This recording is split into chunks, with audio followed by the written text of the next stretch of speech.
The culture we live in is so dominated by the words mine and now and no and I want this and I want it now. And all of those words have the same root, and that root is a controlling spirit. So I want to talk to you today about what a controlling spirit will get you if you're not careful. So I have found in my life that oftentimes when I have the most success is when I let go.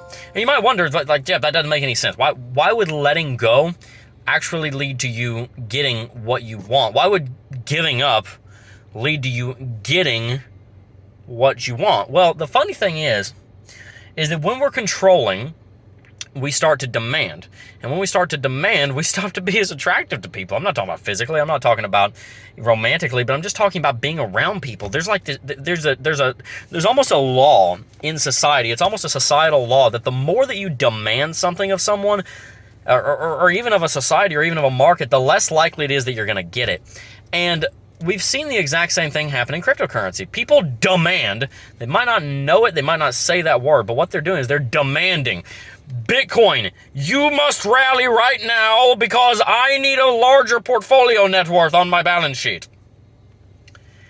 Well, the funny thing is that law extends into Bitcoin because all Bitcoin is the collective sum total of the consciousnesses of all the different people that trade in Bitcoin and cryptocurrency. So when you're demanding with one person, you're less likely to get what you want. And when you're demanding with the aggregate, which is a cryptocurrency market, then you're less likely to get what you want as well. I'm here to tell you that in 5 years of working in crypto, I have found that surrendering and saying what may come, but I'm going to do the best that I can today is the most successful way to make money in cryptocurrency. I'm thoroughly convinced that by demanding less, you will actually achieve more. And I'm going to tell you a couple reasons why. The first reason is because it's going to cause stress and anxiety. When you demand, I'm going to do this, I'm going to do this, I'm going to do this, it causes this stress and anxiety because you put yourself on such a high pedestal. You're so focused on, man, I need to be here yesterday. And it's this hustle culture. I propose a different solution. Instead of demanding, oh, we're going to do this, we're going to do that, we're going to do that. There's nothing wrong with setting goals. There's nothing wrong with being humble and working hard and having strategies. But what I have found is that after you do that, most of the work is actually in the process of being disciplined on the day-to-day improvements that you need to make. So instead of demanding, oh, I demand a $1 million portfolio in 1 year, you don't know if that's going to happen. It might happen in 3 months. It might happen in 3 years.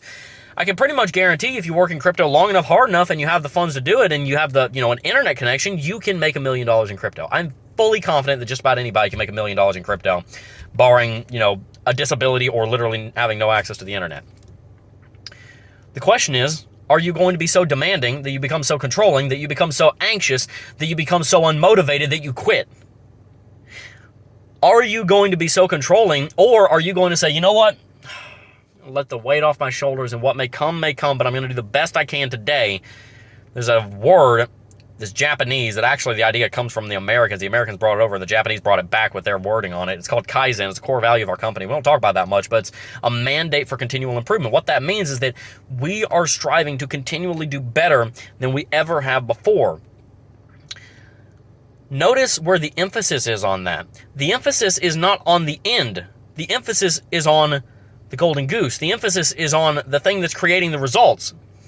You see, one of the mistakes that a lot of people make in business, and that we've made plenty of times in business, is that we focus so much, and you're going to see how all this ties back together.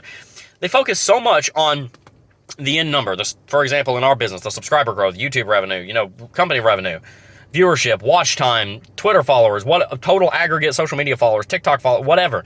You focus on the end goal instead of focusing on, okay, we're going to produce this much content. We're going to make 1 stream improvement a week. We're going to make sure that we have 2 cultural meetings a week. I'm going to make sure that I have 3 one-on-ones with 3 of my direct report. Instead of focusing on the thing that actually generates the results, you focus on measuring the results so much that you think that's going to achieve it. But measuring what you want does not get you what you want. It just quantifies what you have after you've worked to get it. And that's the mistake people make in cryptocurrency, because they're so controlling, because they demand the result. They put so much emphasis on, oh, this is where I'm going, this is what I'm going to do, this is what we're going to have. And they've missed the thing that Stephen Covey talked about in the 7 Habits of Highly Effective People, of the concept of the golden goose. You know the story of the golden goose. The golden goose lays a golden egg every single day. What most people do in their cryptocurrency life is they say, I'm going to get a golden egg. I'm going to get a golden egg. I'm going to get a golden egg. I'm going to get a golden egg. And they're so focused on what it's going to feel like to have a golden egg that they never go looking for a golden goose. Or after they have a golden goose, they want all the eggs that are inside, so they kill the golden goose thinking that there's a million eggs in there, but there's not, because it takes time. It only makes one egg a day. You got to have patience. The patience ties back into all of this. What's the analogy there? The analogy there is, one, if you're new to cryptocurrency and you're focusing, I want $1 million portfolio, that's the wrong focus. That's great. That's vision. That's important. It's motivation. That's great.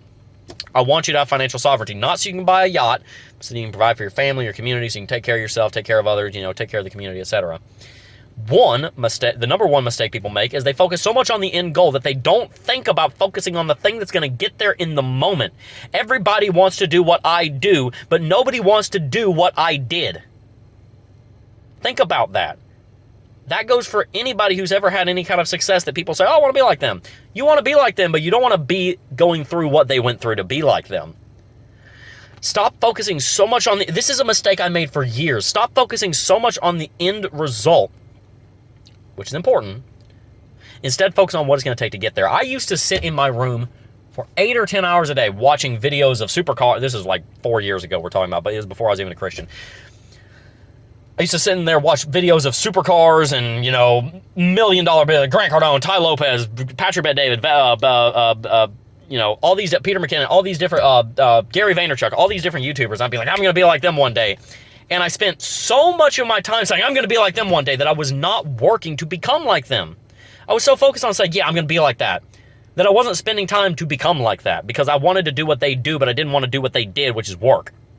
I'm not saying it's easy. I'm not for a second saying it's easy. I'm not one of these people that's going to say, oh, well, you just need to work harder if you're in a bad situation. No, sometimes you're genuinely in a bad situation and you need somebody to help. So that's the number one mistake people make, is they never get started because they're so focused on the end goal. They sit there for a year and they think, oh, I'm going to get closer to being in crypto because I've watched all these videos. I like that you watch videos. It's very important that you educate yourself. But if you don't apply it, what's the point? Go out there and put the work in. And two, the other thing that people do is that they get a little bit of money, they get a little bit of disciplines, they learn a few things. And then what we do, I say people, I shouldn't say people, I'm one of them. I do this all the time. It's a struggle and it always will be. Is we get something that's working, but we want an even bigger golden goose. We've got one golden egg, we want an even bigger golden egg. So we got one egg a day coming in, but that's not good enough because we want more. We always want to grow. We always want to be bigger. We always want the next thing. We say, oh, we don't want one golden egg. We want 2 golden eggs. But it's hard to find another golden goose. So what do? We go and destroy the golden goose thinking, oh, it's got 1 million golden geese in there. What's my practical point here? A lot of times we put our resources into trying to do something that is unproven, and we take resources away from the thing that is proven. I've done that many times. Where, for example, I'll give you an example. When I started the YouTube channel, we're talking, what would this be? Early 2019. Channel had, I want to say about 15, 20,000 subscribers. I was generating revenue. I was able to provide myself, my family, and everything. And but there was a couple of bad months where I wasn't really doing a whole lot. Views were down, revenue was down, all this stuff was down. And my mind started to wander. And I started making a Shopify store. I had a Shopify store called Untold Wild. I know, I'm great at names, huh? I know I look like a wreck today, I'm sorry. And I almost stopped doing YouTube because I thought the grass was greener on the other side. I thought the grass was greener on Shopify because, if I can just get some Facebook,